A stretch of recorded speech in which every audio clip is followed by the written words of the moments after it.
여러분 안녕하십니까? 광주 MBC 뉴스데스크입니다. 딱 이틀 쏟아진 비가 광주와 전남 곳곳을 쑥새밭으로 만들었습니다. 여기에 태풍 소식까지 들려와 놀라신 분들 많으셨을 겁니다. 태풍은 다행히 큰 피해 없이 광주 전남 지역을 빠져나갔지만 비는 내일까지 이어질 것으로 보입니다. 첫 소식 이재원 기자입니다.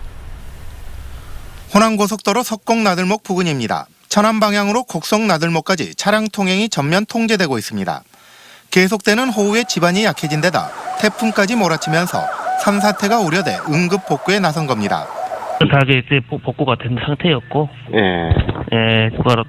추가로 이제 시설을 저희가 보강 태풍 대비해서. 오 태풍 장미의 영향으로 보성과 고흥 등 전남 동부 지역에는 하루 동안 140mm가 넘는 물폭탄이 쏟아졌습니다. 태풍 장미는 또 지리산 부근과 화순 이양에도 100mm에 가까운 비를 뿌렸습니다. 이미 500mm가 넘는 물폭탄을 맞은 수해 지역에서는 태풍 소식에 잔뜩 긴장감을 높였지만 다행히 큰 피해는 없었습니다. 하늘이 원망스럽죠. 이제 제발 좀 그만 왔으면 좋겠는데 하늘이 어느 일 어떻게 맞겠어요. 진짜 우리가 이렇게 자꾸 이렇게 당할 수는 없잖아요. 근데 이것도 좀 천천히 좀 해주셨으면 좋겠어요. 하지만 태풍이 몰고 온 수증기는 복구의 손길을 더디게 할 것으로 우려됩니다. 기상청은 내일까지 광주와 전남 지역에 30에서 80mm의 비가 더 내리겠다며 추가 피해가 없도록 주의를 당부했습니다. MBC 뉴스 이재원입니다. 복구가 시작된 수해 현장은 농촌 도시 할 것 없이 참혹했습니다. 어디서부터 손을 대야 할지 막막하기만 한데 비까지 계속 내렸습니다. 우종훈 기자가 현장을 다녀왔습니다. 구례군 주민들이 흙탕물로 범벅이 된 건물 잔해와 물건들을 치우는데 여념없습니다. 자원봉사자들의 도움으로 간신히 복구 중이지만 또다시 발효된 태풍주의보에 주민들은 망연자실. 아직 채 익지도 않은 과수원과 밭에 애써 키운 농작물이 그대로 널브러져 있지만 손도 못 대는 상황입니다. 지금 완전히 전쟁터보다 더 심하고 밖으로 가나 다 못 써요. 지금 지붕만 남기고 다 당겨버려가지고. 제방이 붕괴되면서 물바다가 됐던 나주 영산강 인근의 한 마을. 하천의 수위는 낮아졌지만 피해는 폭우가 쏟아졌던 그때 그대로입니다. 가구와 집기류는 모두 집 밖으로 나와 있고 주민들은 밀려든 물을 연신 퍼내보지만 이어지는 비에 속수무책입니다. 어떻게 진짜 미리미리 철저하게 해서 하수구 2개 물을 보내불고 정말 이쪽으로 피해 좀 안 났으면 좋겠어요. 광주 소총공단 한 자동차 부품 업체도 사흘간 퍼냈지만 흙탕물은 여전히 공장 가득 남아 있습니다. 기계 설비는 물에 잠겼고 생산해둔 재고에도 흙이 묻어 모두 쓸 수 없게 됐습니다. 건물 지하는 현재 보시는 것처럼 천장이 무너져 내린 상태입니다. 하지만 또다시 내리는 비에 추가 붕괴 위험까지 있어서 구조물은 치우지도 못하는 상태입니다. 태풍 대비해가지고는 저희들이 거기까지 신경 쓸 겨를이 없고 지금 있는 토사 제거하고 그 이후에 이제 2차적으로 대응 준비를 또 해야 됩니다. 옹벽이 무너지며 20여 명이 긴급 대피했던 고시원 건물에도 전봇대가 쓰러졌던 당시의 참혹함이 그대로 남았습니다. 건물 1층 전체에 차 있던 흙은 퍼내도 끝이 없습니다. 본래는 건물 앞에 주차돼 있던 차량이 현재는 보시는 것처럼 밀려드는 토사와 빗물에 건물 뒤편까지 쓸려 내려온 상태입니다. 지하에 있던 유골함 1,800개가 물에 잠겼던 추모관에는 가족을 찾으러 온 유족들로 가득합니다. 아버지의 유골을 수습하러 왔지만 이미 유실됐고 혹시나 하는 기대를 안고 다른 가족의 유골함을 열어보지만 안에는 빗물만 가득 차 있습니다. 아버지 입시 안 계세요 지금. 유실돼가지고 너무 황당하죠. 아무것도 없으니까.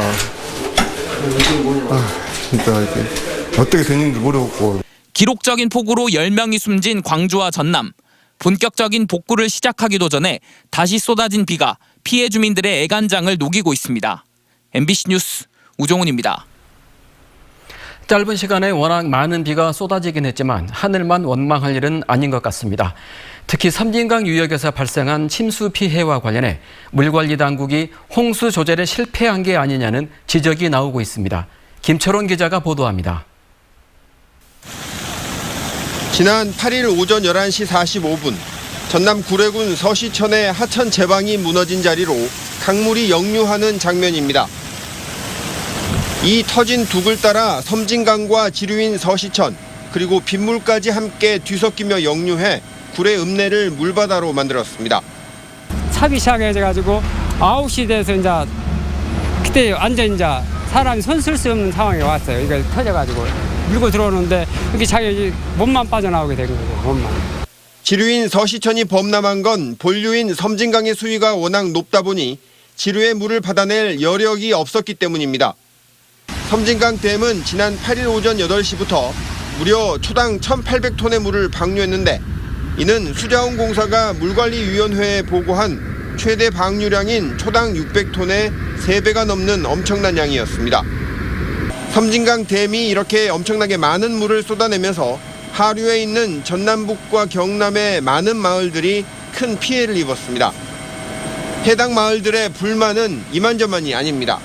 댐에 있는 그 물량을 수시로 좀 반출을 시켜서 어느 정도 여유 공간을 두고 이번에 집중호우 왔을 때 그래서 했으면 좋았을 건데. 수자원공사는 비가 감당할 수 없을 만큼 많이 온 것일 뿐 섬진강 댐의 저수율은 75%로 문제가 없었다고 해명했습니다.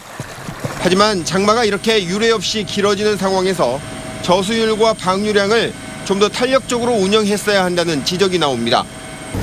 아마도 우리가 지금까지 기준으로 삼았던 것보다 기준을 좀 변경해야 될지도 모른다고 하는 그런 생각이 있습니다. 과거에는 이렇게 집중호우가 많지 않았기 때문에 전례와 예상을 뛰어넘는 장마 등 이상기후의 빈도가 높아지고 있는 만큼 이에 대한 대응책을 하루빨리 재정비해야 하는 일이 시급해지고 있습니다. MBC 뉴스 김철원입니다. 5명의 목숨을 앗아간 곡성 산사태의 원인을 밝히기 위해 경찰과 산림청이 조사에 착수했습니다. 마을 주민들은 인근에서 진행되는 도로공사 때문에 집안이 약해진 탓이라고 주장하고 있습니다. 남궁욱 기자가 취재했습니다. 5명의 목숨을 앗아간 곡성 산사태 사고. 일부 마을 주민들은 산사태의 원인으로 인근의 도로 확장 공사를 지목합니다. 도로 확장을 위한 발파 작업이 여러 번 있었고 이 진동으로 집안이 약해져 산사태가 났다는 겁니다. 저기서 발파를 하게 되면 발파도 약하기도 아니고 동네 사람들이 다 알다시피 알게처럼 쿵쿵 소리가 나더라. 한참 때가 날 자리가 아니야. 우리 평생을 살아도. 산사태가 발생한 지점에서는 지난해 12월부터 국도 15호선의 확장 공사가 진행되고 있었고 발파 작업이 있었던 곳은 산사태 발생 지점과 직선 거리로 300m 정도 떨어져 있습니다. 경찰도 발파 작업과 산사태와의 관련성을 포함한 사고 원인에 대해 본격적인 수사에 착수했습니다. 곡성경찰서는 과학수사대와 전문가 등을 투입해 산사태의 원인이 도로공사 때문인지 아니면 폭우와 같은 다른 이유인지에 대해 수사를 벌이고 있습니다. 일단 발파 주변에가 우선은 복도구에 두 군데가 있잖아요. 네. 크기는 전혀 무너져 내리는 현상이 전혀 없어요. 나중에 발파 그것이 집안 천하다 흔들어 놓은 놓을 수 있냐 없냐. 그럼 나중에 우리 또 전문가한테 의뢰를 해야 될 상황이겠죠. 도로 확장 공사의 주체인 전라남도 도로관리사업소는 우선 발파 작업으로 인한 토사 유출은 아닌 것으로 보고 있습니다.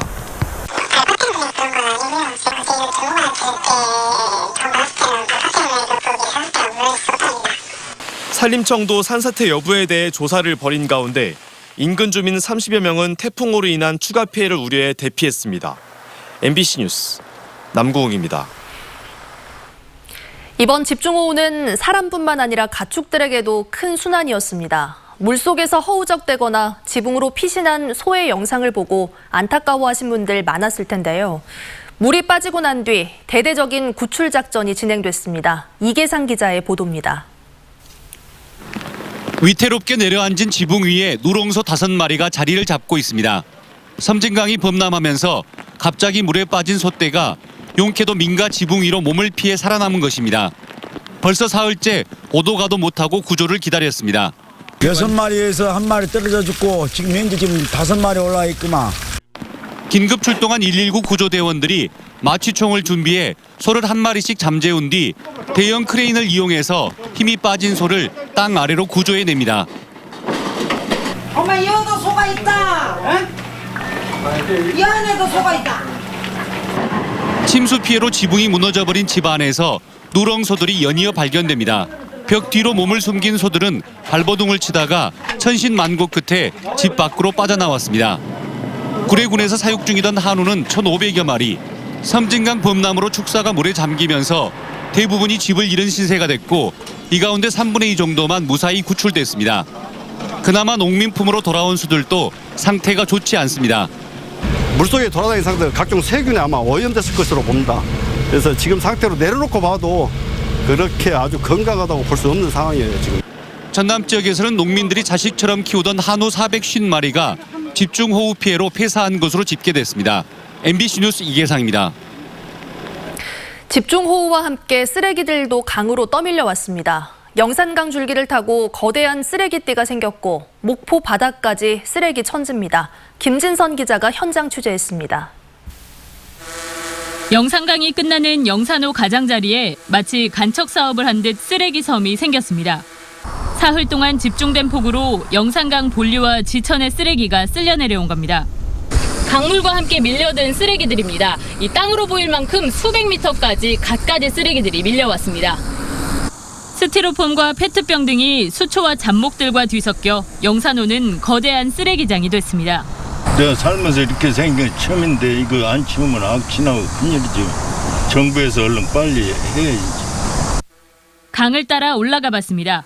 무안과 영암을 잇는 무영대교 인근. 역시 강변을 뒤덮은 쓰레기를 종일 중장비로 걷어내고 있습니다. 거센 빗줄기는 인근 자전거 도로로 사용되는 제방 언덕에도 3m 깊이의 구멍을 뚫었습니다.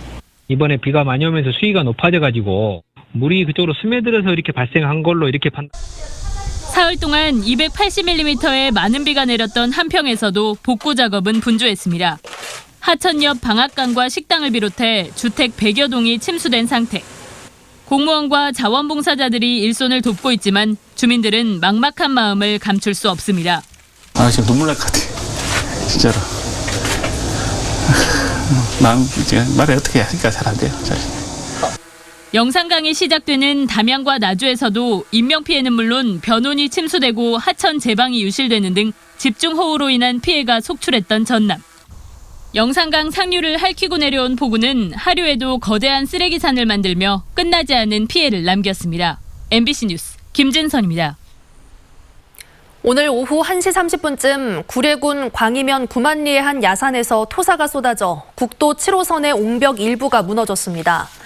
이 사고로 인명피해는 없었지만 소방당국은 추가 붕괴 위험이 높다고 판단하고 차량 통행을 통제했습니다.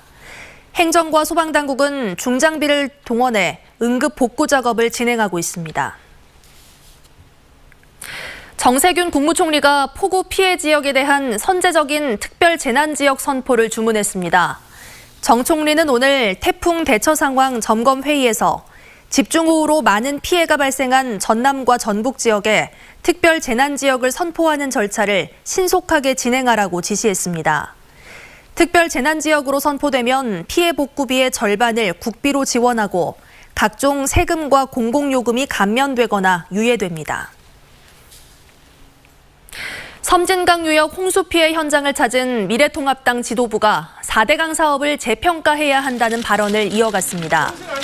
구례군과 경남 하동군을 찾은 김종인 미래통합당 비대위원장은 앞으로 이런 일이 일어나지 않도록 강 정비를 지속해야 한다고 생각한다고 말했습니다.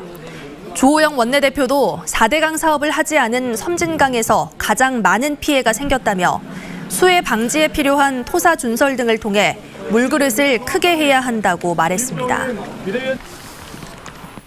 코로나19로 인해 재난관리기금이 대부분 소진되면서 수해복구 지원에 비상이 걸렸습니다. 전라남도는 올해 재난관리기금으로 304억 원을 적립했지만 코로나19 긴급생활비 지원 등에 204억 원을 지출했다고 밝혔습니다.